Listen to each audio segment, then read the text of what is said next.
Salam damai dan sejahtera bagi kita semua. Gereja Katolik, satu-satunya gereja yang didirikan oleh Yesus Kristus, saat ini sedang mengalami krisisnya yang terbesar akibat Konsili Vatikan II. Krisis yang mengguncang iman banyak orang Katolik ini seringkali dimanfaatkan oleh gereja-gereja lain untuk menarik orang-orang Katolik yang goyah imannya agar menjadi anggota gereja mereka. Salah satu yang paling berbahaya adalah dari gereja Ortodoks, terutama karena gereja Ortodoks sering mempropagandakan diri mereka sebagai gereja yang apostolik, yaitu gereja yang menjaga utuh warisan iman para rasul. Tentu saja propaganda ini tidak benar, karena gereja Ortodoks sebenarnya memiliki beberapa ajaran yang menyimpang dari iman yang benar. Salah satunya yang paling penting adalah ajaran tentang konsep Trinitas. Untuk itu, dalam video ini kita akan menunjukkan konsep Trinitas sebagaimana yang dipahami dalam gereja Katolik sebagai konsep ketuhanan yang paling benar. Dengan demikian, kita sebagai orang Katolik akan mampu melihat konsep-konsep ketuhanan yang berbeda dari itu, termasuk konsep Trinitas yang ditawarkan oleh gereja Ortodoks sebagai konsep ketuhanan yang salah dan harus ditolak. Tanpa pertolongan agama, cukup dengan berbekal akal budinya, manusia bisa sampai pada pengetahuan tentang adanya satu Tuhan Sang Pencipta. Roma bab 1 ayat 20. Tapi untuk sampai pada pengetahuan tentang Tuhan Sang Pencipta sebagai Allah Trinitas hanya dimungkinkan melalui pewahyuan sabda Tuhan. Oleh karenanya, kita dapat memandang kitab suci sebagai upaya Tuhan untuk mengungkapkan jati dirinya sebagai Allah Trinitas secara bertahap. Dalam kitab Kejadian, Tuhan berkata, "Baiklah, kita menjadikan manusia menurut gambar dan rupa kita, supaya mereka berkuasa atas ikan-ikan di laut dan burung-burung di udara, dan atas ternak, dan atas seluruh bumi, dan atas segala binatang melata yang merayap di bumi." Kejadian bab 1 ayat 26. Dalam teks tersebut, Tuhan mengungkapkan dirinya sebagai pribadi Allah yang tidak tunggal. Selanjutnya dalam kitab Ulangan, Tuhan berkata, "Dengarlah hai orang Israel, Tuhan itu Allah kita, Tuhan itu Esa." Ulangan bab 6 ayat 4. Dalam teks tersebut Tuhan mengungkapkan dirinya sebagai Allah yang Esa. Dengan demikian, dalam Perjanjian Lama, Tuhan mengungkapkan dirinya sebagai Allah yang Esa, tetapi sekaligus juga dengan pribadi ilahi yang tidak tunggal.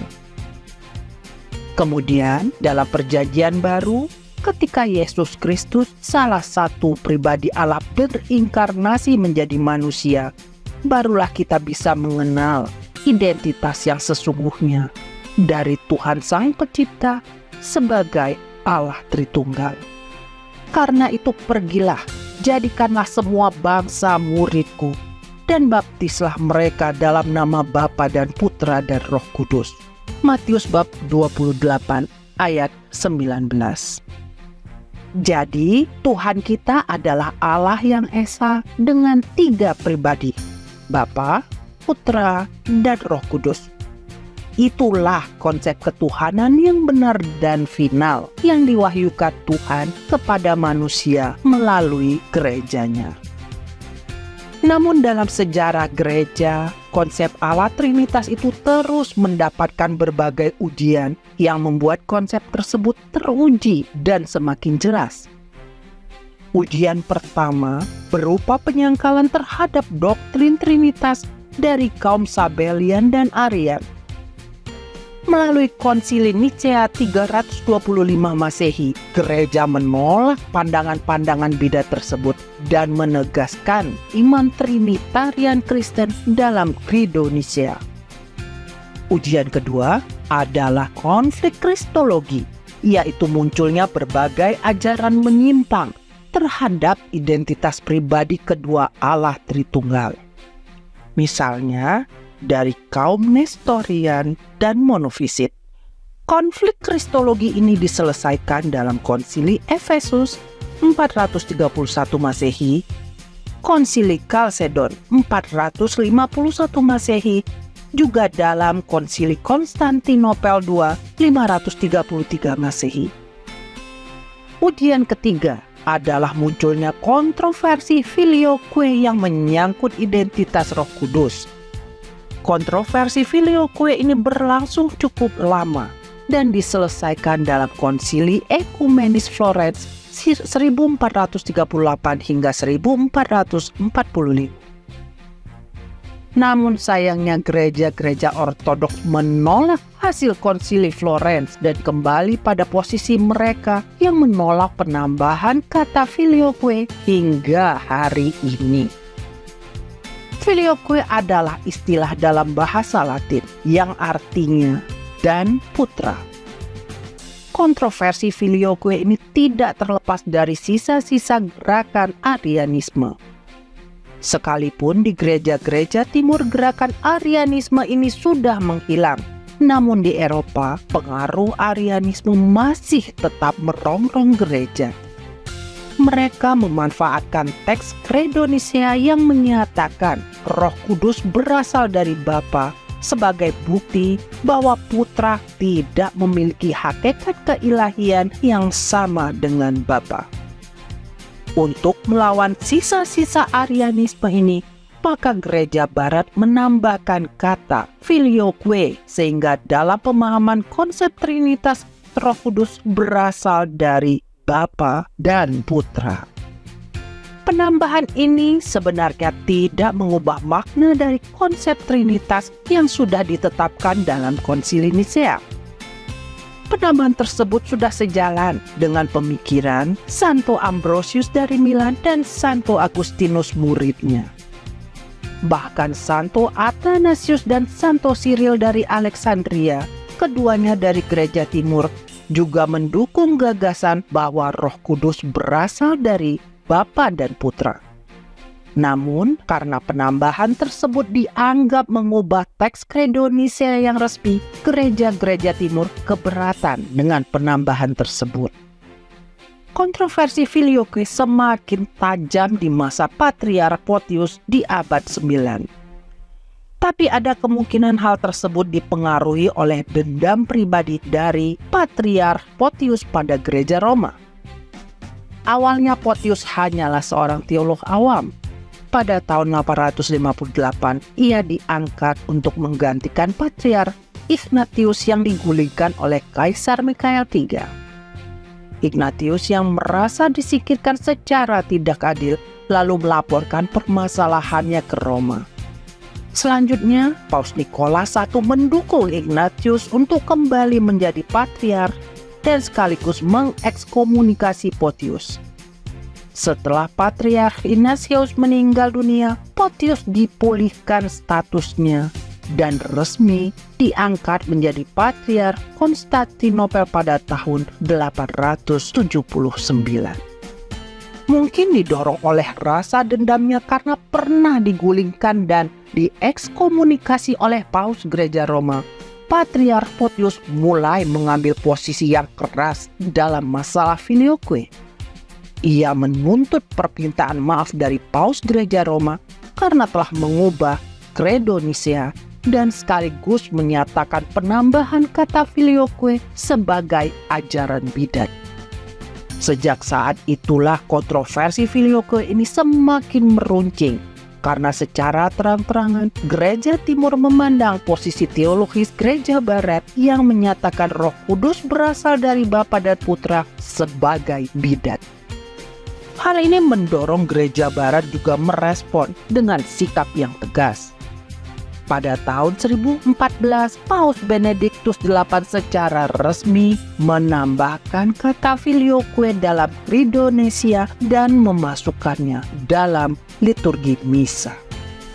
Pada tahun 1053, Kardinal Humbertus da Silva Candida yang menjadi perwakilan gereja barat di sebuah wilayah gereja timur, mendapatkan salinan surat yang ditulis oleh seorang uskup gereja Bizantium. Kardinal Humbertus yang mengerti bahasa Yunani dengan baik segera mengetahui surat tersebut berisi hujatan keras terhadap gereja barat, termasuk diantaranya dalam masalah filioque. Ia langsung melaporkan temuannya pada Paus Leo IX yang kemudian mengutusnya untuk menyelesaikan masalah tersebut dengan Patriark Michael Cerularius pada tahun 1054. Sayangnya, upaya tersebut tidak berjalan dengan baik dan berakhir dengan saling ekskomunikasi antara Kardinal Humbertus da Silva Candida sebagai utusan Paus dengan Patriark Michael Cerularius yang menyebabkan skisma besar antara gereja barat dan gereja timur. Upaya untuk menyelesaikan masalah ini sudah dilakukan diantaranya dalam Konsili Lyon II tahun 1274, namun tidak berhasil karena terbatasnya delegasi dari gereja-gereja timur yang hadir. Upaya berikutnya dilakukan dalam Konsili Flores tahun 1438 hingga 1445. Pada konsili ekumenis ini perwakilan dari gereja-gereja timur cukup representatif, bahkan termasuk dihadiri oleh Kaisar Bizantium. Hasil kesepakatan yang dicapai dalam konsili ini antara lain, gereja-gereja timur bersedia menerima filioque, mengakui otoritas paus, dan mengakui dogma-dogma gereja Katolik. Namun sayang sekali, setelah konsili berakhir dan para delegasi kembali ke daerahnya masing-masing, gereja-gereja timur membatalkan kesepakatan yang sudah dicapai karena tekanan dari internal gereja masing-masing. Dengan demikian, upaya penyelesaian kontroversi filioque dan penyatuan kembali gereja timur dan barat kembali menemui kegagalan. Keputusan gereja-gereja timur membatalkan hasil konsili yang sah, bukan tanpa akibat. Pada tanggal 29 Mei 1453, tepat di hari raya Pentakosta, Konstantinopel jatuh ke tangan Muslim dan Hagia Sophia yang megah berubah menjadi masjid. Bisa jadi itu adalah hukuman Tuhan terhadap gereja-gereja timur karena mereka telah menolak hasil konsili penting yang mengembalikan mereka untuk bersatu dengan gereja Katolik dan meluruskan ajaran mereka yang salah tentang Roh Kudus. Terlepas dari sejarah kontroversi yang panjang dan rumit, yang lebih penting bagi kita adalah mengetahui mana yang benar. Apakah Roh Kudus berasal dari Bapa saja seperti yang diajarkan oleh gereja-gereja ortodoks, atau Roh Kudus berasal dari Bapa dan Putra sebagaimana ajaran gereja Katolik? Kita dapat mengetahui jawaban yang pasti jika kita memahami konsep Trinitas dengan benar. Dan cara termudah untuk memahami konsep Trinitas adalah dengan mulai dari kitab Kejadian. Baiklah kita menjadikan manusia menurut gambar dan rupa kita. Kejadian bab 1 ayat 26. Dari ayat tersebut kita tahu bahwa ada korelasi atau kesamaan tertentu antara jati diri Allah dan manusia. Karena Allah itu roh, Yohanes bab 4 ayat 24. Maka korelasi itu tidak ada hubungannya dengan aspek fisik, melainkan dalam aspek roh. Lalu dalam hal apakah jati diri roh manusia memiliki kesamaan dengan Allah? René Descartes, seorang filsuf Prancis abad 17 yang merenungkan eksistensi manusia secara mendalam, mengatakan, cogito ergo sum, artinya, aku berpikir maka aku ada. Ini tentu saja terbalik dan juga kurang lengkap. Seharusnya yang benar dan lengkap adalah aku ada, maka aku berpikir. Dan aku berpikir, maka aku memiliki kehendak. Dengan demikian, secara ontologis, roh manusia memiliki ketiga dimensi ini. eksistensi, kesadaran atau intelek, dan kehendak. Itulah unsur-unsur paling mendasar yang membentuk kemanusiaan kita. Selanjutnya, karena manusia diciptakan serupa dengan gambar Allah, maka dapat kita simpulkan bahwa secara ontologis Allah juga memiliki ketiga dimensi tersebut secara sempurna. Dengan kata lain, Allah memiliki eksistensi yang sempurna, kesadaran atau intelek yang sempurna, dan kehendak yang sempurna. Ketika ditanya oleh Musa di padang gurun, Tuhan mengungkapkan dirinya sebagai Aku adalah Aku. Keluaran bab 3 ayat 16. Atau dalam Alkitab berbahasa Inggris versi King James, I am who I am. Ini terjemahan yang kurang tepat. Kalau kita mengambil terjemahan resmi Katolik berbahasa Inggris versi Douay Rheims, teks tersebut berbunyi, I am who am. Teks itu berasal dari terjemahan Latin Vulgata yang berbunyi, Ego sum qui sum. Maka sebaiknya kita terjemahkan teks tersebut ke bahasa Indonesia sebagai Aku yang ada.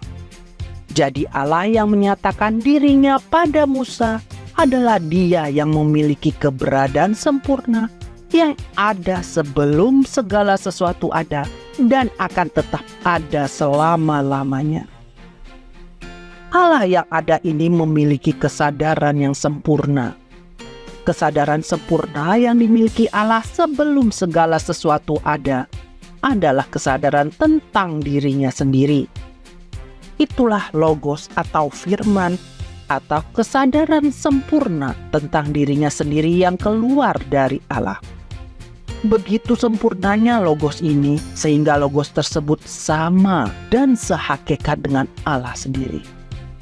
Bahkan logos itu juga ada pada saat yang sama dengan Allah karena tidak pernah ada waktu di mana Allah tidak memiliki kesadaran. Logos itu adalah Allah Putra yang lahir dari Bapa. Itulah yang digambarkan oleh Injil Yohanes.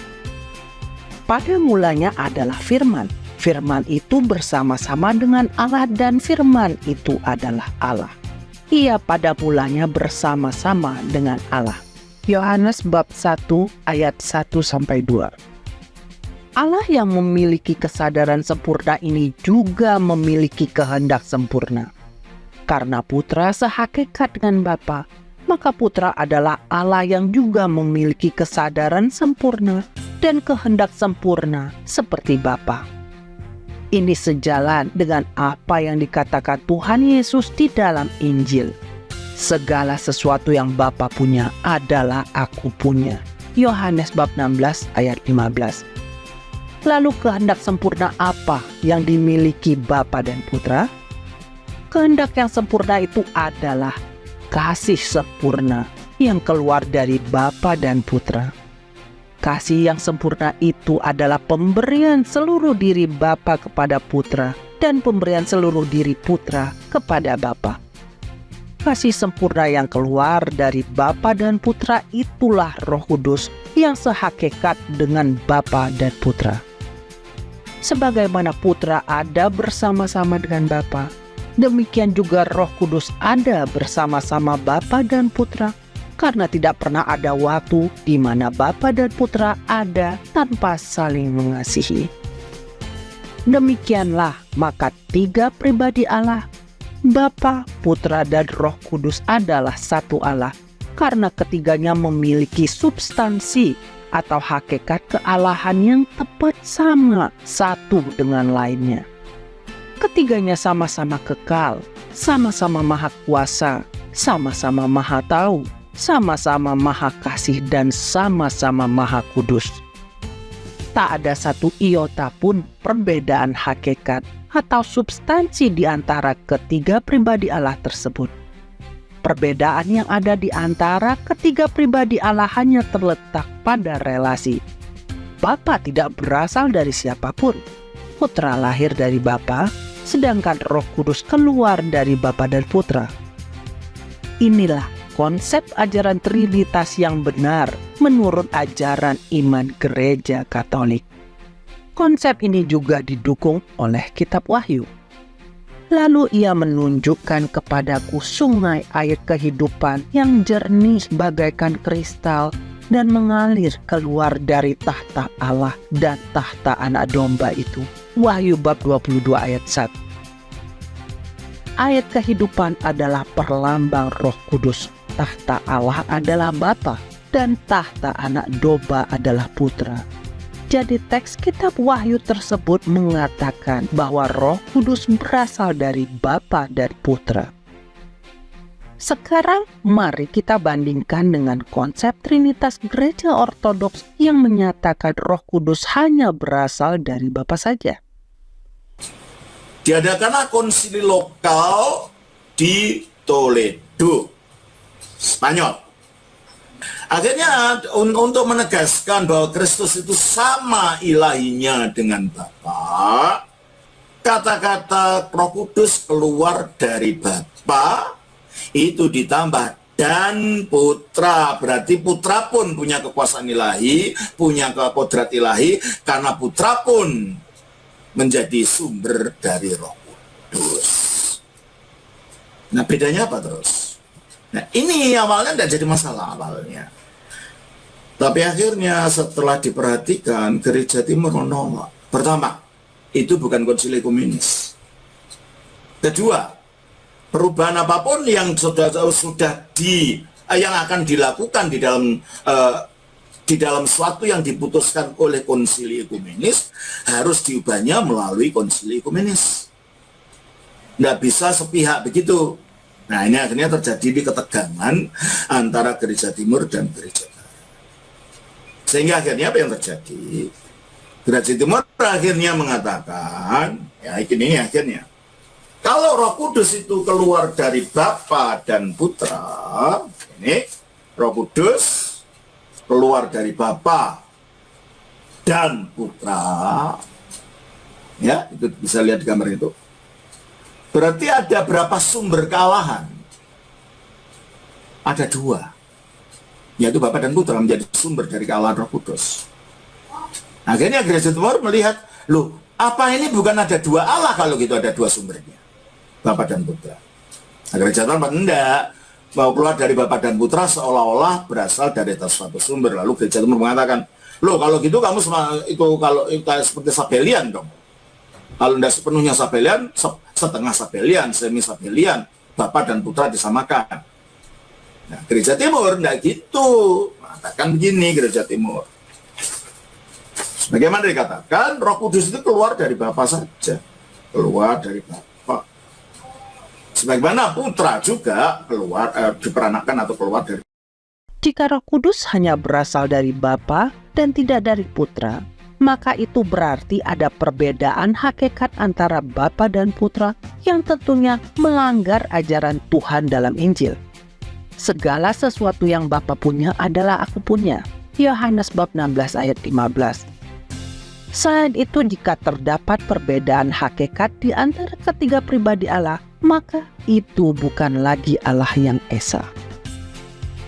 Selanjutnya, jika Putra berasal dari Bapa dan Roh Kudus juga berasal dari Bapa saja, sesungguhnya tidak ada perbedaan yang mendasar antara Putra dan Roh Kudus. Tidak peduli keduanya secara semantik dibedakan dengan istilah Putra dilahirkan, sedangkan Roh Kudus dihembuskan. Secara prinsip, keduanya sama saja, yaitu Putra dan Roh Kudus sama-sama keluar dari Bapa saja. Konsekuensinya, Putra dan Roh Kudus dalam konsep Trinitas Gereja Ortodoks adalah pribadi Allah yang satu dan sama. Salah satu keberatan Gereja Ortodoks terhadap konsep Trinitas Katolik adalah masalah sumber kealahan. Menurut Gereja Ortodoks, Bapa adalah satu-satunya sumber kealahan. Maka gagasan bahwa Roh Kudus berasal dari Bapa dan Putra tidak dapat mereka terima. Karena itu berarti ada sumber kealahan lain selain Bapa. Ini keberatan yang logikanya kurang lebih sama dengan keberatan Muslim terhadap doktrin Trinitas. Muslim pun berkata, kalau ada tiga pribadi Allah, maka itu melanggar prinsip keesaan Allah. Tentu saja kita tahu pandangan tersebut tidak benar, karena ketiga pribadi Allah memiliki satu hakikat kealahan yang sama, sehingga disebut sebagai Allah yang Esa. Demikian juga halnya dengan keberatan gereja ortodoks dalam hal sumber kealahan. Keberatan tersebut dengan mudah dijawab bahwa Putra memiliki sumber kealahan yang sama dengan Bapa, oleh karena partisipasinya dalam kesetaraan hakikat dengan Bapa. Dengan demikian, fakta bahwa Bapa adalah satu-satunya sumber kealahan tetap berlaku karena sumber kealahan yang dimiliki Putra juga berasal dari Bapa. Dari sini kita dapat simpulkan bahwa konsep Trinitas yang dipahami oleh gereja ortodoks adalah konsep Trinitas yang salah. Dalam hal ini gereja ortodoks sama bidatnya dengan gereja-gereja Nestorian maupun monofisit. Hanya saja jika kaum Nestorian maupun monofisit salah dalam memahami Allah Putra, maka gereja ortodoks salah dalam memahami Allah Roh Kudus. Lalu bagaimana dengan pandangan Unitarian? Konsep ketuhanan Unitarian seperti yang diajarkan dalam Arianisme, Islam, dan juga Saksi Yehova sangat menekankan keesaan Tuhan yang mutlak. Dalam pandangan mereka, Yesus hanyalah ciptaan dan utusan atau nabi. Sayangnya konsep ketuhanan ini memiliki kelemahan mendasar, yaitu Tuhan Unitarian sebelum adanya ciptaan berada dalam keadaan sendirian dan kesepian yang absolut sejak kekal. Akibatnya, Tuhan dalam konsep ini membutuhkan adanya ciptaan untuk mengatasi kesepian absolut yang dialaminya. Ini konsep ketuhanan yang tidak sempurna dan tidak tercukupi dalam dirinya sendiri. Bandingkan ini dengan konsep ketuhanan Trinitarian, di mana sejak kekal sudah ada 3 pribadi Allah yang saling mengasihi. Bapa mengasihi Putra dan Roh Kudus. Putra mengasihi Bapa dan Roh Kudus. Roh Kudus mengasihi Bapa dan Putra. Maka Allah Trinitas adalah Allah yang sempurna, penuh kasih dan tercukupi dalam dirinya sendiri sejak kekal. Allah Trinitas sama sekali tidak membutuhkan ciptaan untuk melengkapi dirinya. Sama seperti seorang seniman mapan yang tidak butuh uang lagi. Seniman itu tetap berkarya dengan melukis atau membuat patung bukan karena dia membutuhkan uang, tapi karena dia ingin mengekspresikan rasa seninya. Begitu pula Allah Trinitas yang sudah tercukupi dalam dirinya, tidak mencipta karena membutuhkan sesuatu dari ciptaannya, tapi karena dia dengan kehendak bebasnya ingin mengekspresikan kemuliaannya melalui ciptaan. Ini seperti yang tertulis dalam kitab suci. Bawalah anak-anakku laki-laki dari jauh dan anak-anakku perempuan dari ujung-ujung bumi. Semua orang yang disebutkan dengan namaku yang kuciptakan untuk kemuliaanku, yang kubentuk dan yang juga kujadikan. Yesaya bab 43 ayat 6-7. Nah, dari pembahasan tadi sudah cukup jelas bahwa konsep ketuhanan Trinitas sebagaimana yang diajarkan dalam gereja Katolik adalah konsep ketuhanan yang paling sempurna dari seluruh konsep ketuhanan yang ada. Dengan kata lain, hanya di dalam gereja Katolik saja kita dapat mengenal dan menyembah Tuhan yang benar. Ingat ini baik-baik demi keselamatan jiwa kita.